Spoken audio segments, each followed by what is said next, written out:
Shanks sacrificed his arm because the sea monster was strong. Shanks sacrificed his arm for the future generation. Shanks sacrificed his arm to warn Luffy about Shamrock. Do we not realize when Shanks lost his arm with Luffy, that was over 20 years ago? And Shamrock, Shanks' brother, just got introduced 20 years later.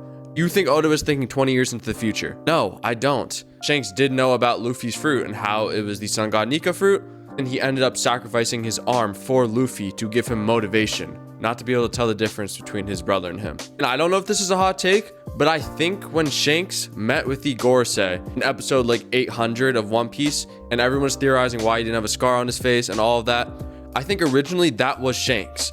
And then Oda started seeing all of these theories about Shanks' twin brother, his clone, and he went with that. That's what I think happened. Because Shanks losing his arm so Luffy could tell the difference, he didn't even know if Luffy was ever going to meet his brother. So I just think that's not a good take. I saw this One Piece theory on TikTok talking about who they think Rayleigh's son is. Because as you can see, all of the other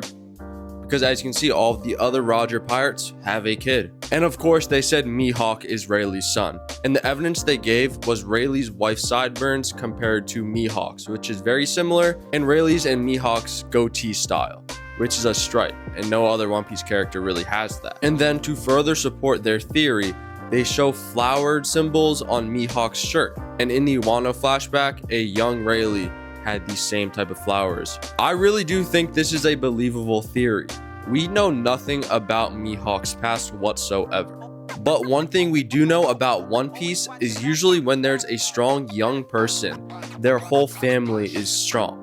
Like with Luffy, we have Dragon, who is considered the most dangerous man in the world. And then we have his grandpa Garp, a vice admiral. And then to put on top of it, that Roger and Gabon both have sons. If Rayleigh was chilling at Sabaody Archipelago, no Marines were ever trying to attack him, and he has a wife, why would he not settle down and have a kid? On top of that, for both of them to be swordsmen, and Rayleigh was the sensei of Luffy, and Mihawk was the sensei of Zoro.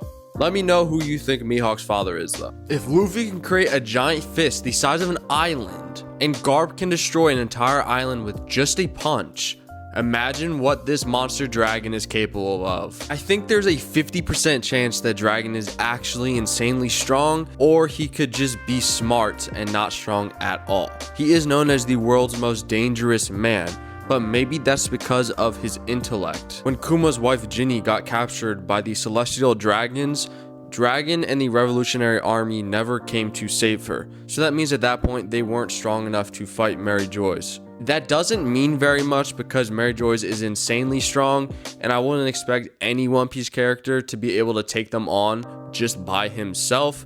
But still, we haven't seen Dragon fight a single time in all of One Piece. The only thing we're basing this off of is when Dragon stopped Smoker from capturing Luffy right before the Grand Line. So do I think Dragon is going to be insanely strong? Personally, I do. But I know if he isn't stronger than Garp or Luffy, everyone is going to be calling him a fraud no matter what.